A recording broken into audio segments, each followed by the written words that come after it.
Om Shanti. Good morning. आज 29 जुलाई की मुरली सुनते हैं। स्वदर्शन चक्रधारी बच्चों को स्मृति दिलाते हैं कैसे हमने चारों युगों का चक्कर लगाया। कल बताया था कि कैसे इस सृष्टि चक्र में पार्ट प्ले करते करते सतो प्रधान से तमो प्रधान बने, पुजारी बन गए। फिर आज है फिर से सतो प्रधान। जब तुम आत्माएं बन जाती हो, उसकी यादगार पूजनीय मूर्त चित्र को भी सारे शहर में चक्कर लगवाते हैं, दर्शन कराते हैं, रथ यात्रा करते हैं। दूसरी बात कि सत्य पिता परमात्मा द्वारा हम बच्चों को ज्ञान मिल रहा है। गीता ज्ञान दाता कौन है? श्रीमद् भगवत गीता भगवानो वाची 21 के महावाक्य हैं। ये महावाक्य ही हमको महान बनाते हैं, श्रेष्ठ पद की प्राप्ति कराते हैं। तो सुनते हैं आज के मधुर महावाक्य। मीठे बच्चे, पहले पहले सबको बाप का सही परिचय देकर गीता का भगवान सिद्ध करो, फिर तुम्हारा नाम बाला होगा। प्रश्न है, तुम बच्चों ने चारों युगों में चक्कर लगाया है, उसकी रस्म भक्ति मार्ग में चल रही है। कौन सी रस्म भक्ति में अब तक चल रही है? उत्तर है, तुम चारों युगों में, तुम बच्चे चारों ही युगों में चक्कर लगाते हो। फिर सब शास्त्र चित्रों आदि को गाड़ी में रखकर परिक्रमा लगवाते हैं, फिर घर में आकर सुला देते हैं। तो तुम ब्राह्मण सो देवता, क्षत्रिय, वैश्य, शूद्र बनते हो। इस चक्कर के बदले उन्होंने परिक्रमा दिलाना शुरू कर दिया है। ये भी रस्म है। ओम शांति। रूहानी बाप बैठ रूहानी बच्चों को समझाते हैं। जब कोई को समझाते हो तो पहले ये क्लियर कर दो कि बाप एक है। ये पूछना नहीं है कि बाप एक है, मैं अनेक है। ऐसे तो फिर अनेक कह देंगे। कहना ही है कि बाप रचयिता गॉड फादर एक है। वो सब आत्माओं का बाप है। पहले पहले ऐसे भी नहीं कहना चाहिए कि वो बिंदी है। उसमें मनुष्य फिर कंफ्यूज हो जाएंगे, मूंझ पड़ेंगे। तो पहले पहले ये अच्छी रीति समझाओ। कॉन्ट्रास्ट, एक है लौकिक बाप, इस लोक का, जिसको जिस्मानी कहेंगे। फिर और है दूसरा है पारलौकिक बाप, आकाश चांद सितारों के पार रहने वाला पारलौकिक बाप। लौकिक तो हर एक का होता ही है ना। फिर लौकिक बाप को होते हुए भी, लौकिक बाप के होते हुए भी याद करते हैं पारलौकिक बाप को।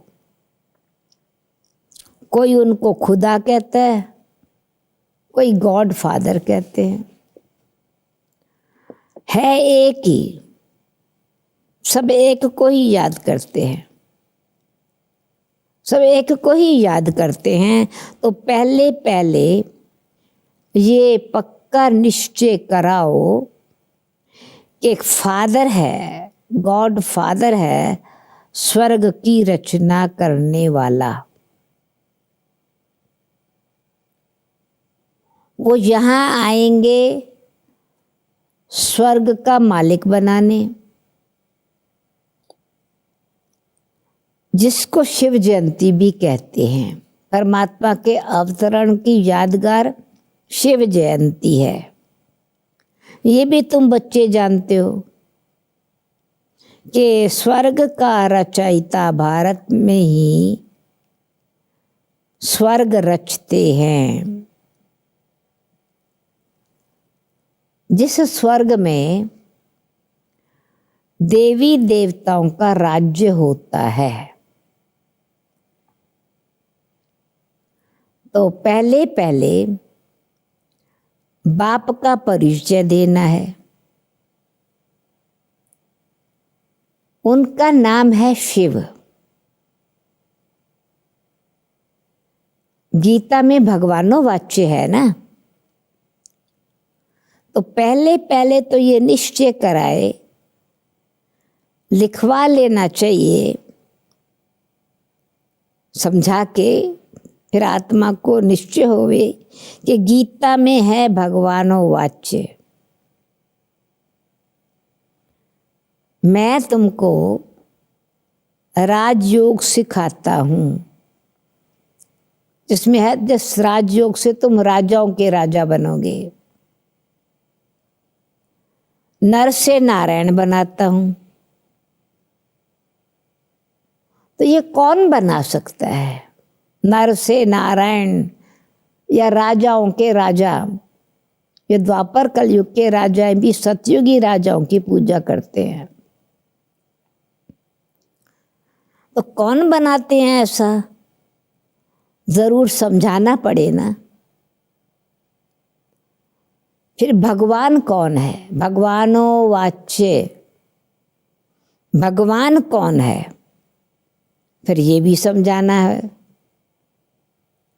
सतयुग में पहले नंबर में जो लक्ष्मी नारायण हैं, वही 84 जन्म लेते होंगे जो शुरू से आए हैं, सतयुग की आदि से। पीछे फिर और धर्म वाले आते हैं। जो बाद में आते हैं वो 84 जन्म नहीं लेते, उनके इतने जन्म हो न सके। पहले आने वालों के ही 84 जन्म होते हैं। तो जो पहले पहले आते हैं सतयुग की आदि में, नारायण अथवा शिव लक्ष्मी, वो सतयुग में तो ये ज्ञान नहीं सीखते ना। जरूर संगम पर ही सीखते होंगे। पढ़ाई से यह राजाई पद है, परमात्मा की श्रीमत से ये देव पद की प्राप्ति होती है। तो परमात्मा ने कब दी होगी? तो पहले पहले बाप का परिचय देना है। जैसे आत्मा देखने में नहीं आती है, समझ सकते हैं, अनुभव करते हैं, समझ सकते हैं, वैसे परमात्मा को भी देख नहीं सकते। बुद्धि से समझते हैं कि वो हम सब आत्माओं का बाप है। तो पहले पहले बाप एक है, परम पिता परम आत्मा सिर्फ एक ही है। ये सिद्ध कर बताने से गीता का भगवान श्री कृष्ण नहीं है, वो भी सिद्ध हो जाएगा। क्योंकि श्री कृष्ण की महिमा का कॉन्ट्रास्ट और परमात्मा शिव की महिमा का कॉन्ट्रास्ट भी बताना है, जो कल बताया था मुरली में।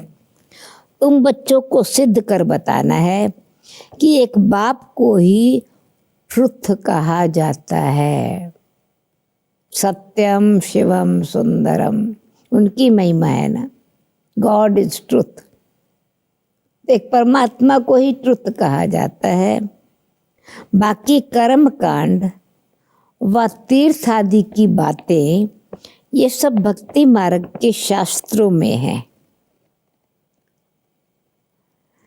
ज्ञान में तो इनका कोई वर्णन ही नहीं है।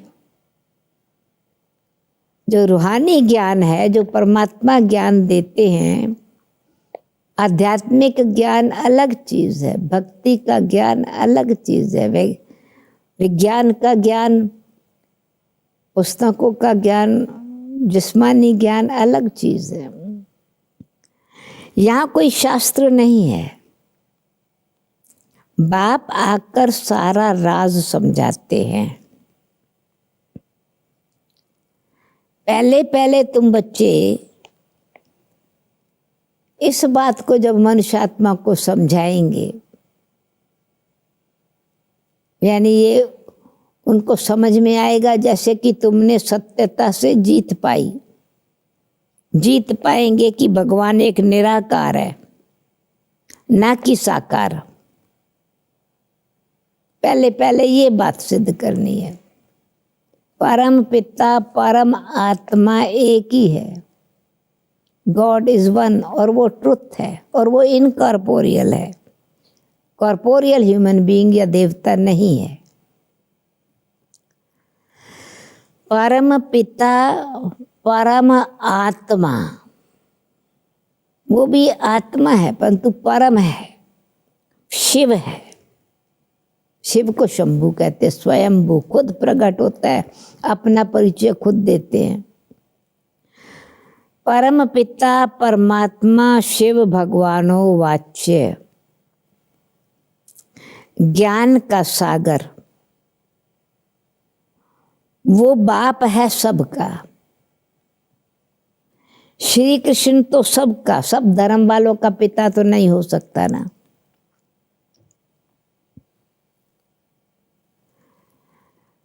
परमात्मा ही कहते हैं, दे तथा दे के सब धर्म छोड़ मुझे एक को याद करो। श्री कृष्ण तो सबका बाप हो नहीं सकता। वो किसी को कह नहीं सकता कि देह के सब धर्म छोड़ माम एकम याद करो। ये बहुत सहज बात है, परंतु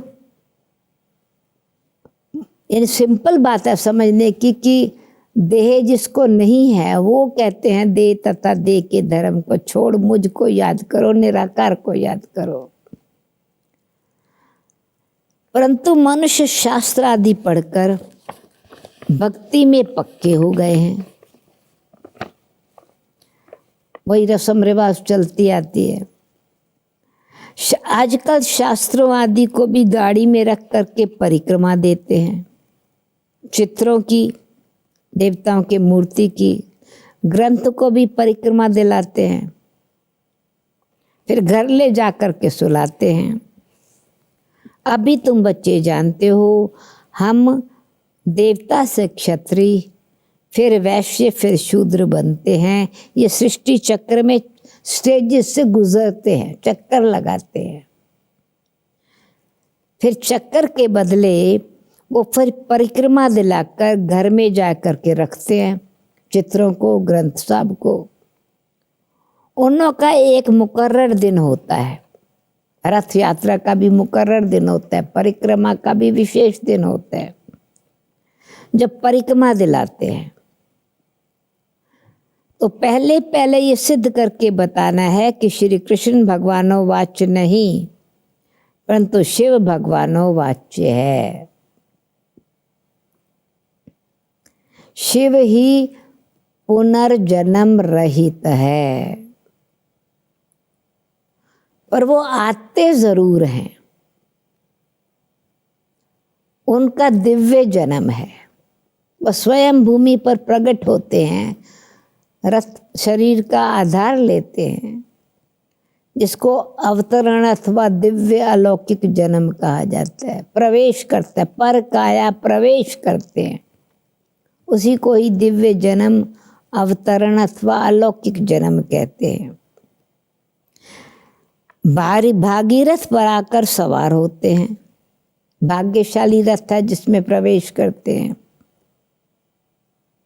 इसलिए कि साधारण मनुष्य आत्माएं मुझे न पहचान कर साधारण समझती हैं, क्योंकि साधारण तन में प्रवेश करते हैं ना, कुछ समझते हैं, पहचान नहीं सकते। भागीरथ पर आकर सवार होते हैं, पतितों को पावन बनाते हैं। रचयिता और रचना के आदि मध्यंत का राज समझाते हैं, जो नॉलेज और कोई नहीं जानते। तो बाप को ही आकर के अपना परिचय देना है। मुख्य बात है ही बाप के परिचय की। वही गीता का भगवान है। ये तुम सिद्ध करके बताएंगे तो तुम्हारा नाम बहुत बाला हो जाएगा। तो ऐसा पर्चा बनाकर फिर उसमें चित्र आदि भी लगाकर एरोप्लेन से भी गिराने चाहिए। बाकी मुख्य मुख्य बातें समझाते रहते हैं। तुम्हारी मुख्य एक बात में जीत हुई तो बस तुमने जीत पाई। इसमें तुम्हारा नाम बहुत बाला हुआ है, इसमें कोई खिटपिट नहीं करेंगे। बड़ी क्लियर बात है। बाप कहते हैं मैं सर्वव्यापी कैसे हो सकता हूं? मैं तो आकर बच्चों को नॉलेज सुनाता हूं। पुकारते भी हैं आकर पावन बनाओ, रचता और रचना का ज्ञान सुनाओ। महिमा भी बाप की है, कृष्ण की महिमा अलग है। ऐसे नहीं शिव बाबा आकर फिर श्री कृष्ण व नारायण बनते हैं। परमात्मा का उनको अजन्मा कहा जाता है, जन्म मरण में आते नहीं, स्वयं साधारण तन में प्रवेश करते हैं। आना और जाना, प्रवेश करना और वापस जाना, इसलिए अवतरण करते हैं, अवतरित होना। 84 जन्मों में नहीं आते।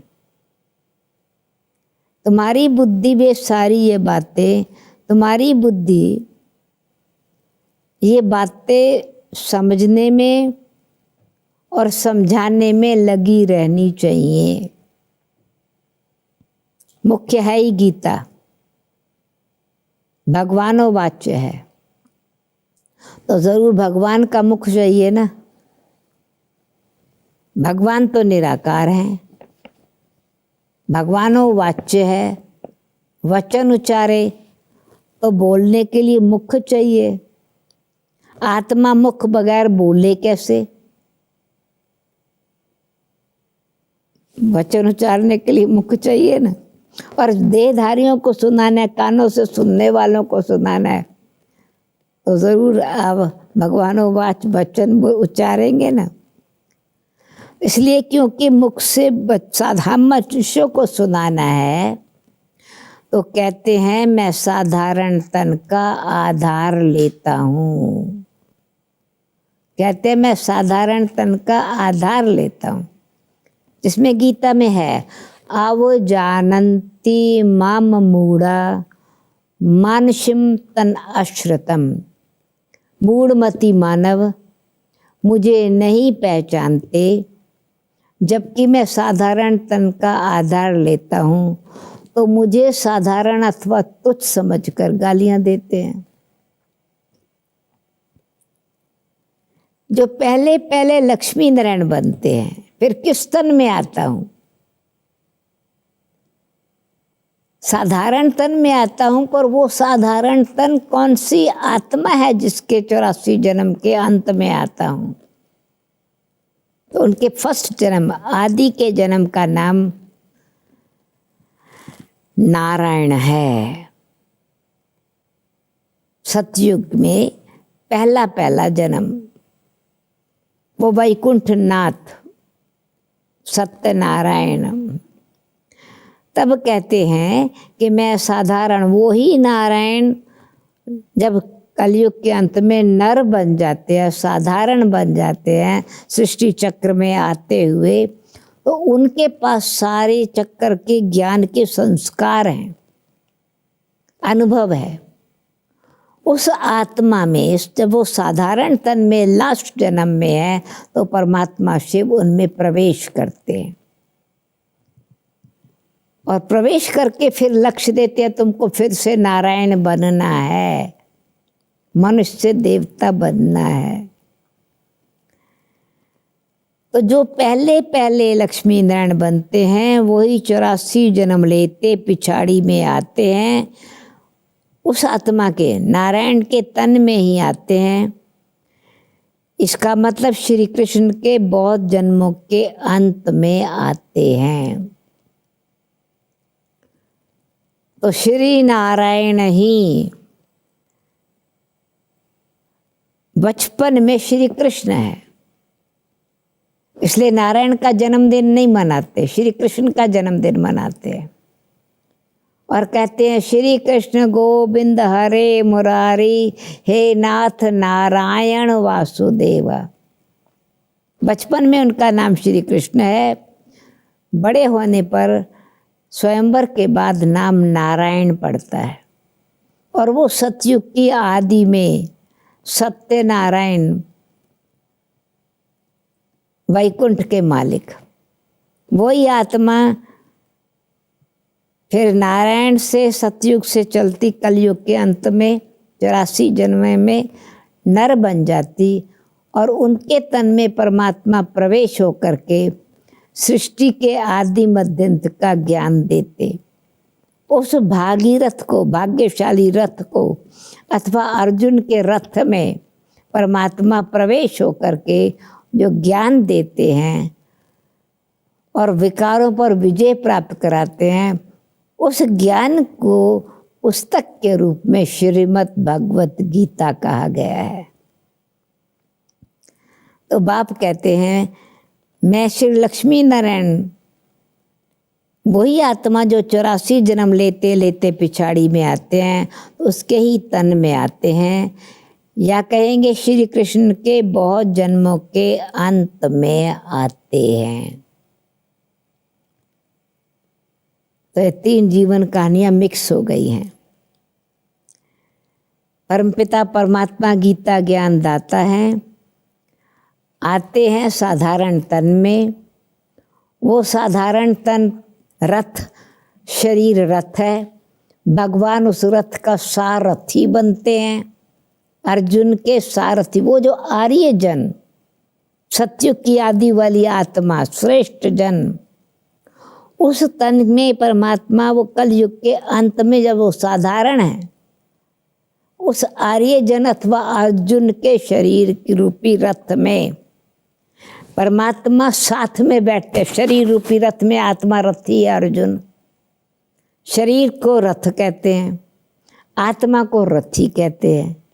उस रथ में परमात्मा शिव निराकार, अर्जुन अथवा भागीरथ या ब्रह्मा, सृष्टि के आदि मध्यंत का शास्त्रों का ज्ञान देने वाले, उनके तन में प्रवेश करके वो जो ज्ञान देते हैं, उस ज्ञान से फिर नर से नारायण बनने वाली आत्मा कौन? जिसने ज्ञान डायरेक्ट सुना अर्जुन ने, वही श्री कृष्ण बनते हैं। श्री कृष्ण फिर स्वयंवर के बाद नारायण बनते हैं। तो शिव की कहानी, ब्रह्मा की कहानी और श्री कृष्ण की कहानी मिक्स हो गई है। तो बाबा कहते हैं श्री कृष्ण के बहुत जन्मों के अंत में आते हैं। ऐसे ऐसे विचार सागर मंथन करो और कैसे किसको समझाएं। ये एक ही बात बाबा ने कहा, तुम समझाओ तो फिर परमात्मा के ज्ञान की प्रत्यक्षता होगी। परमपिता परमात्मा कैसे ब्रह्मा द्वारा ज्ञान दे रहे हैं, ब्रह्मा द्वारा सब शास्त्रों का सार कैसे सुनाते हैं, तो तुम्हारा नाम बाला हो जाएगा। प्रसिद्ध हो जाएगा, रचता बाप का सबको मालूम पड़ जाएगा। तुम आत्मा क्रिएटर का जब ज्ञान देंगी कि वो निराकार परमपिता परमात्मा एक है, फिर तुम्हारे पास बहुत आएंगे, तुमको बुलाएंगे कि यहाँ आकर के भाषण करो। इसलिए पहले पहले अलफ को सिद्ध करो, एक निराकार को सिद्ध करो और समझाओ परम पिता परमात्मा एक, गॉड इज वन। तुम बच्चे जानते हो बाबा से हम स्वर्ग का वर्षा ले रहे हैं। तुम बच्चे जानते हो बाबा से हम स्वर्ग का वर्षा ले रहे हैं। बाबा हर 5000 वर्ष बाद भारत में इस भाग्यशाली रथ में आते हैं। उस आर्यजन आत्मा अर्जुन के शरीर रूपी रथ में सारथी बनते हैं। रथ आत्मा रथी के साथ बैठते हैं, अर्जुन पीछे बैठ जाता है, श्री कृष्ण आगे दिखाते हैं, तो परमात्मा उसी शरीर रूपी रथ में ब्रह्मा मुख से ज्ञान सुनाते हैं। ये 5000 साल पहले भगवान ने गीता ज्ञान दिया था। हर 5000 वर्ष बाद भारत में ही भाग्यशाली रथ पर आते हैं। ये सौभाग्यशाली रथ है जिस रथ में भगवान आकर के बैठते हैं। कोई कम बात है क्या? भगवान इसमें बैठ के बच्चों को समझाते हैं कि मैं इस आत्मा के यानी श्री कृष्ण के बहुत जन्मों के अंत में जब वो साधारण मनुष्य रथ है, उनको ब्रह्मा नाम देता हूँ, तो मैं इसके बहुत जन्मों के अंत में इनमें प्रवेश करता हूँ। तो रथ कोई घोड़े गाड़ी का रथ नहीं है, युद्ध क्षेत्र कोई बाहर का युद्ध नहीं है, ये कर्म क्षेत्र धर्म क्षेत्र का युद्ध है। इस युद्ध के मैदान में जैसे बाबा ने कहा कोई वायलेंट युद्ध नहीं है, कल बताया था। युद्ध और यात्रा ये अक्षर जो यूज हुआ है, ये अंदर के विकारों को जीतने का युद्ध है, मोह को जीतने का युद्ध है, निर्विकारी बनने का, अपने पर जीत पाने के युद्ध है, और योग की यात्रा से पवित्र बनने का यात्रा है। तो बाप कहते हैं कि मैं इनमें प्रवेश करता हूँ बहुत जन्मों के अंत में। ये श्री कृष्ण की आत्मा का रथ है ना, आत्मा का 84वां जन्म है, शरीर रथ है। वो खुद कृष्ण तो नहीं है ना, परमात्मा निराकार कृष्ण नहीं है। भगवान ने गीता में कहा ये मनुष्य सृष्टि का उल्टा वृक्ष है और मैं इसका रचता बीज रूप हूँ। मेरा धाम परम धाम है, अव्यक्त स्वरूप हूँ, बीज रूप, व्यक्ति नहीं हूँ मैं। हाँ, इस व्यक्ति के रथ में बैठता हूँ अथवा शरीर में प्रवेश करता हूँ, इसलिए इसको भाग्यशाली रथ कहते हैं। तो बाप समझाते हैं मैं इनके बहुत जन्मों के अंत में, वे खुद कृष्ण तो नहीं, परमात्मा श्री कृष्ण नहीं है, बहुत जन्मों के अंत का ये जन्म है। और हर जन्म में सतयुग से लेकर कलयुग के अंत तक इनके फीचर्स भी बदलते हैं, चेहरा भी बदलेगा, नाम भी बदलेगा, रूप स्थान भी बदल जाएगा। तो हर जन्म में फीचर्स ऑक्यूपेशन बदलता रहता है सतयुग से कलयुग के अंत तक। फिर बहुत जन्मों के अंत में इसमें प्रवेश करता हूँ और प्रवेश करके इनको नाम ब्रह्मा देता हूँ। प्रवेश करके जो ज्ञान देता हूँ, फिर इस ज्ञान से ये श्री कृष्ण बनते हैं और परमात्मा आते हैं संगम युग पर, कल युग के अंत में। तो हम ही बाप का बनकर वर्षा लेते हैं। जो बच्चे बाप के बनते हैं वो स्वर्ग के वर्षे के अधिकारी बन जाते हैं। बाप निराकार खुद आते हैं, पढ़ा करके साथ ले जाते हैं। परम धाम में आत्माओं को फिर वापस ले जाते हैं। मच्छरों सदृश आत्मा उड़ करके घर वापस जा रही हैं, कोई तकलीफ की बात नहीं है। भगवान का एक ही आदेश है, बाप सिर्फ कहते हैं माम एकम याद करो, सर्वधर्मान परित्यज्य माम एकम शरणं व्रज, तो मैं तुम्हारे सारे पापों को भस्म करूंगा, ये परमात्मा कहते हैं। तो अच्छी रीति विचार करना चाहिए ना, कैसे लिखें। यही मिस्टेक जो परमात्मा निराकार के बदले साकार का नाम आ गया, ये मुख्य मिस्टेक है, जिस कारण ही भारत अनराइचस, इरिलीजियस और इंसॉल्वेंट बन गया है। अधर्म, पाप कर्म, ऐसी जब धर्म की ग्लानि होती है, असुर अभिमानी मनुष्य बढ़ जाते हैं, तो परमात्मा को आना पड़ता है, मोहताज बन जाता है, सिरताज से अधर्मी बन जाता है, कंगाल बन जाता है। तो इंसॉल्वेंट, तो बाबा उस इंसॉल्वेंट, इरिलीजियस, अनराइचस भारत को बाप फिर आकर राजयोग सिखाते हैं और भारत को राइचस, सॉल्वेंट, सिरताज बनाते हैं, सारी दुनिया को राइचस बनाते हैं। उस समय सतयुग में तुम सारे विश्व के मालिक तुम ही हो, विश यू लॉन्ग लाइफ और प्रॉस्पेरिटी कहते हैं ना। तो बाबा कहते हैं कि ऐसी सतयुग में तुम्हारी लाइफ लॉन्ग है, देवताएं अमर पद वाले हैं, प्रॉस्परस लाइफ है। बाबा कोई फिजिकल आशीर्वाद नहीं देते कि जीते रहो, इस प्रकार का ये विश यू लॉन्ग लाइफ शरीर के लिए नहीं, ये लॉन्ग लाइफ सतयुग से लेके कलयुग के अंत तक आशीर्वाद देते हैं। तो बाप कहते हैं तुम ये अमर रहो, विश यू लॉन्ग लाइफ, ये साधु इस प्रकार का वरदान देते हैं। तुम बच्चे समझते हो, जब परमात्मा अमर भव का वरदान देते हैं तो जरूर हम अमरपुरी में होंगे ना। मृत्युलोक में फिर अमर कैसे रहेंगे? मृत्युलोक में तो लंबी लाइफ होगी तो भी मनुष्य मरेंगे, अमर नहीं कहे जाते। तो तुम बच्चे जब मीटिंग आदि करते हो, बाप से राय पूछते हैं, तो बाबा एडवांस में राय देते हैं, कैसे किसको समझाना है। सब अपनी अपनी राय लिख कर भेजें, भले इकट्ठे भी हों। राय तो मुरली में लिखने से सबके पास पहुंच सकती है। 2-3 हज़ार खर्चा बच जाएगा। इन 2-3 हज़ार से तो 2-3 सेंटर खोल सकते हैं। बाबा ने कहा पर्चे छपवाने से भी अच्छा है ये बाबा जो मुरली में सुना रहे हैं, तो सबको पेपर मिल जाएगा, परमात्मा की पहचान का ज्ञान मिल जाएगा। इससे तो बाकी आत्माओं के कल्याण के लिए सेंटर खोल जाए।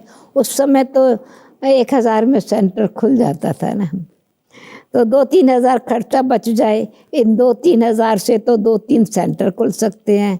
गांव-गांव में जाना चाहिए चित्र आदि लेकर, क्योंकि चित्र 2-3 हज़ार के लिए तो कितने सेंटर की सेवा हो सकती है।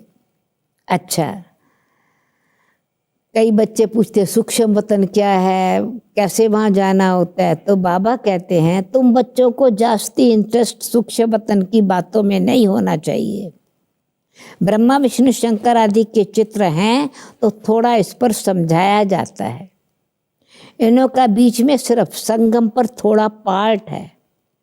सूक्ष्म वतन तुम जाते हो, मिलते हो, ये साक्षात्कार होता है, बाकी और कुछ है नहीं, इसलिए इसमें जास्ती इंटरेस्ट नहीं लिया जाता।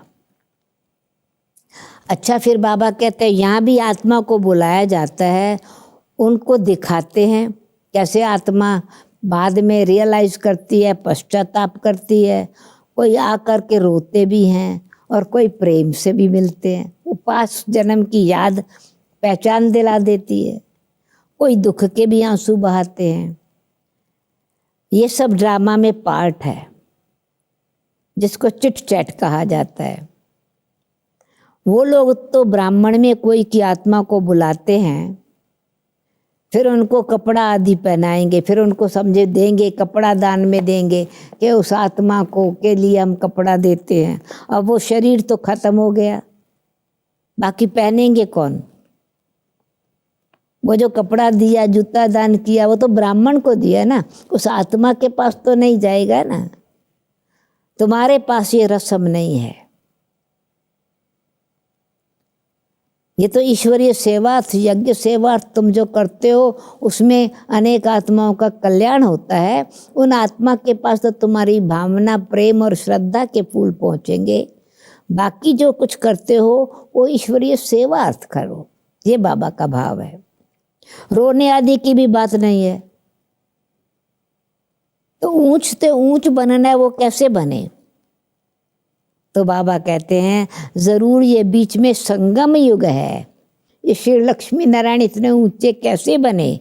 इस संगम युग पर जब पवित्र बनते हैं तो परमात्मा पतित पावन फिर से सतो प्रधान बनाते हैं, पवित्र बनाते हैं।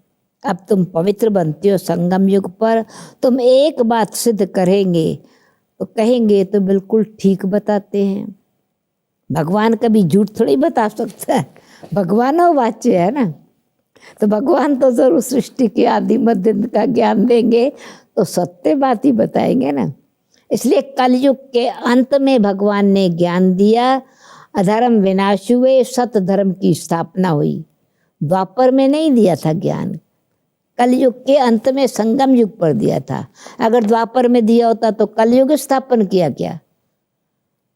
राइचियस वर्ल्ड की स्थापना करता हूँ, अनराइचियस वर्ल्ड का विनाश करता हूँ, तो फिर कलयुग थोड़ी स्थापन करेगा, स्वर्ग स्थापन करते हैं।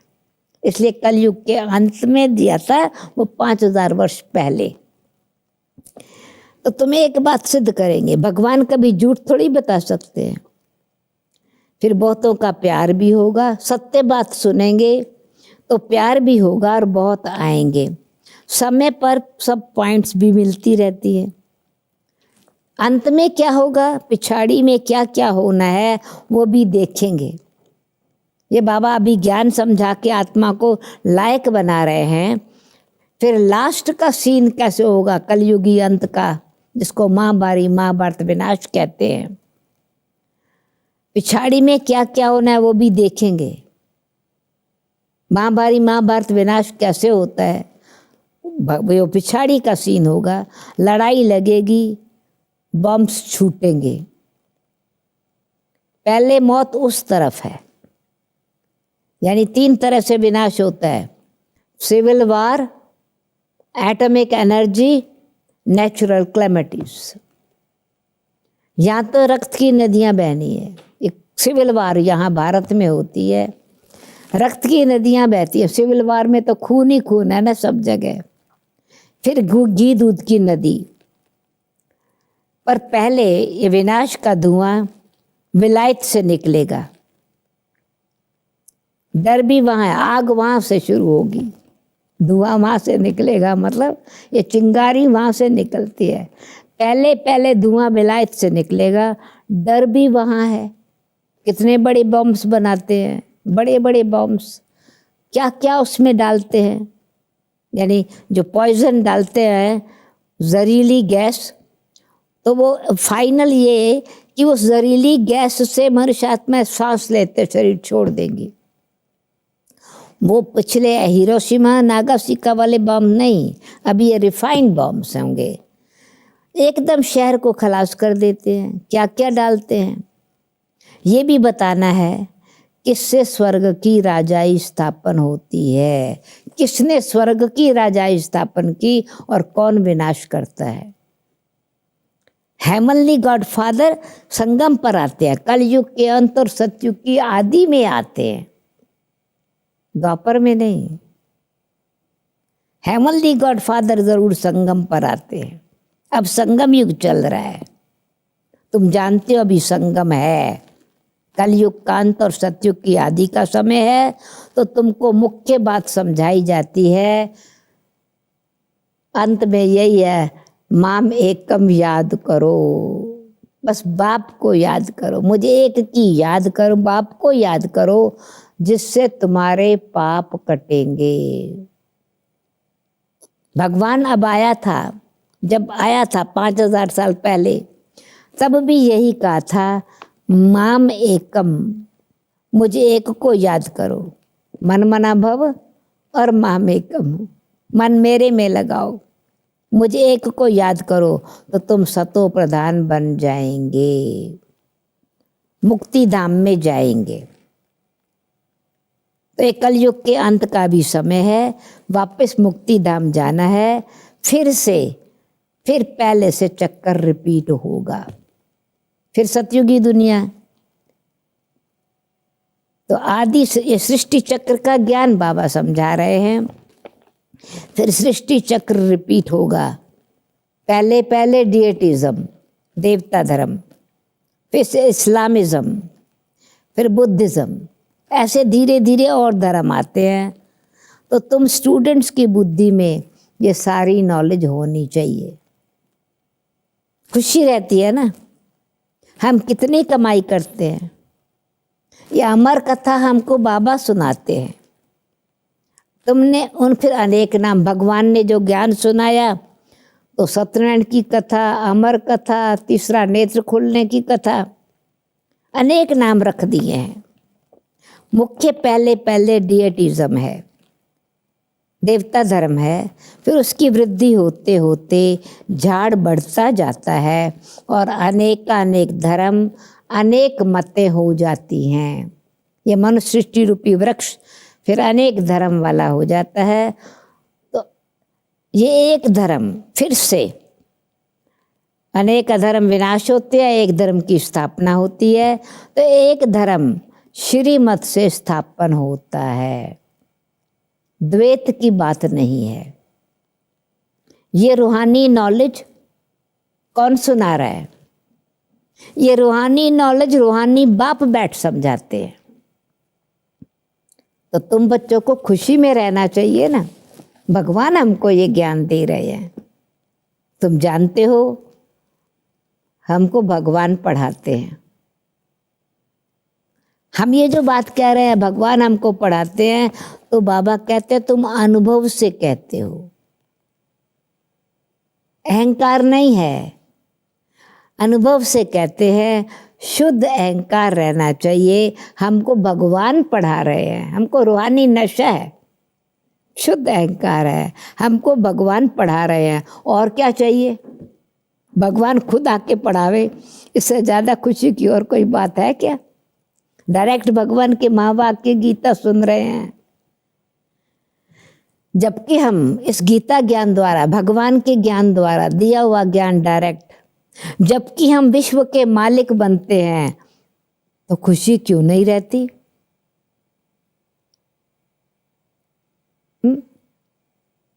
खुशी रहेगी ना, खुशी क्यों नहीं रहती? या निश्चय में कहाँ संशय है? निश्चय है तो खुशी है, निश्चय नहीं है तो संशय है। तो संशय बुद्धि का रिजल्ट तो भगवान ने गीता में बताया है ना। तो बाप में संशय नहीं लाना चाहिए, माया संशय में ला करके भुलवा देती है।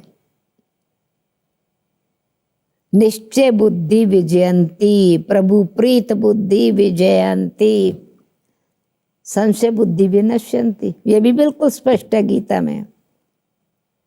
तो बाबा ने समझाया है, माया आंखों द्वारा बहुत धोखा देती है।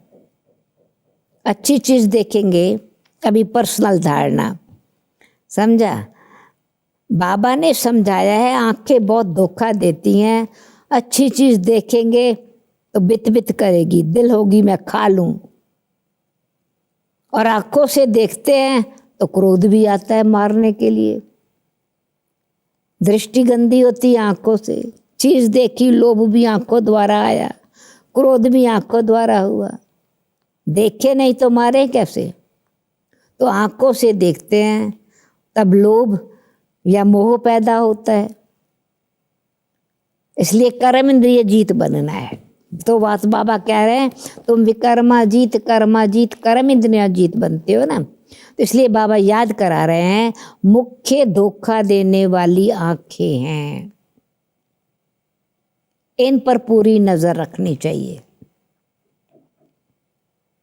मुख्य कर्म इंद्रियों में आंखें धोखा देती हैं, ज्ञान इंद्रियों में आंखें धोखा देने वाली हैं, इस पर पूरी नजर रखनी है। अब ये दृष्टि बदलने के लिए हमारी दृष्टि दिव्य हो जाए, हमारी नजर से सब निहाल हो जावे, हम रूहानी दृष्टि से आत्मिक भाव से सबको देखें,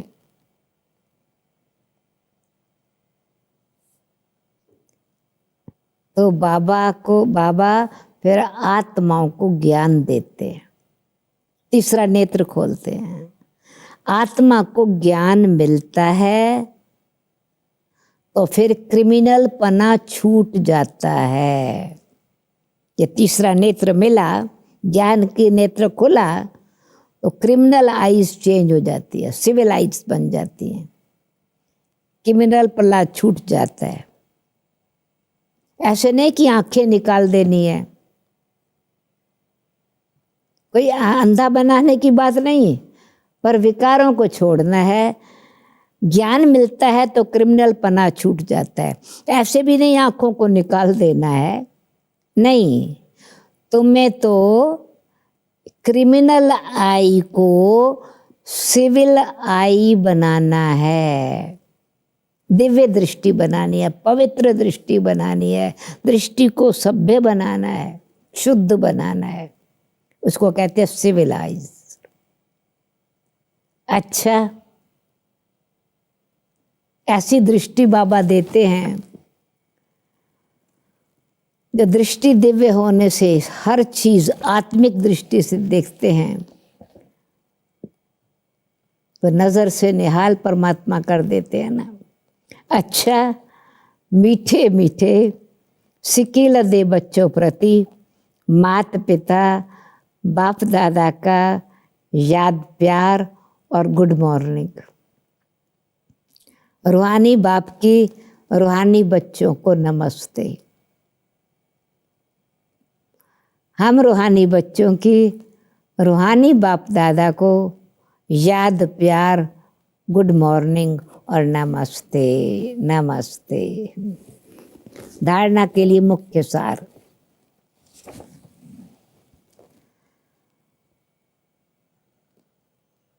सदा इसी नशे में और खुशी में रहना है। नशा अथवा खुशी में रहना है कि हमको भगवान पढ़ाते हैं। किसी भी बात में संशय बुद्धि नहीं होना है, संशय नहीं लाना है, संशय बुद्धि नहीं होना है, शुद्ध अहंकार रखना है। रूहानी नशा, ईश्वरीय नशा, उसको शुद्ध अहंकार कहते हैं। सेकंड पॉइंट है, सूक्ष्मतन की बातों में ज़्यादा इंटरेस्ट नहीं रखना है। ट्रांस में जाएं, साक्षात्कार करें, इसके लिए बाबा कहते हैं पढ़ाई पर ज़्यादा ध्यान देना है। उसको बाबा खेल पाल कहते हैं। सूक्ष्मतन की बातों में ज़्यादा इंटरेस्ट नहीं रखना है। आत्मा को सतो प्रधान बनाने का, आत्मा को सतो प्रधान बनाने का पूरा पूरा पुरुषार्थ करना है। आपस में राय कर सबको बाप की सही पहचान देनी है, सही पहचान देनी है। वरदान, संगम युग के महत्व को जान, संगम युग के महत्व को जान, एक का अनगिनत बार रिटर्न प्राप्त करने वाले सर्व प्राप्ति संपन्न भव। संगम युग के महत्व को जान, एक का अनगिनत बार रिटर्न प्राप्त करने वाले सर्व प्राप्ति संपन्न भव। संगम युग पर बाप दादा का वायदा है, 1-2 लाख लो, यानी एक श्रेष्ठ कर्म। जैसे सर्वश्रेष्ठ समय है, सर्वश्रेष्ठ जन्म है, सर्वश्रेष्ठ टाइटल है, सर्वोत्तम ब्राह्मण कुलभूषण, ये इस समय का टाइटल है। वैसे ही सर्व प्राप्तियों का अनुभव भी अभी होता है।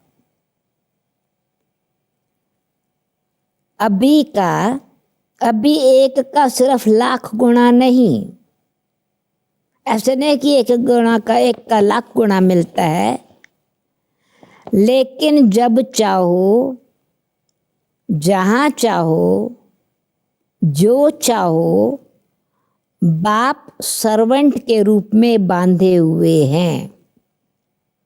1 का रिटर्न में एक बारी लख दिया वो नहीं, वो परमानेंट प्राप्ति हो जाती है,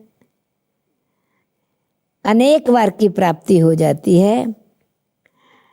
अभी 1 का सिर्फ लाख गुना नहीं मिलता, लेकिन जब चाहो, जैसे चाहो, जो चाहो, बाप सर्वेंट रूप में बांधे हुए हैं। 1 का अनगिनत बार रिटर्न मिल जाता है। क्यों? कि वर्तमान समय वरदाता बाप ही आपका है, हमारा है। जब बीज आपके हाथ में है तो बीज द्वारा जो चाहो वो सेकंड में लेकर सर्व प्राप्तियों से संपन्न बन सकते हो। स्लोगन, कैसी भी परिस्थिति हो, कैसी भी परिस्थिति हो, परिस्थिति चली जाए लेकिन खुशी नहीं जाए। परिस्थिति तो जाएगी, खुशी क्यों जाए? अच्छा, ओम शांति, ओम शांति।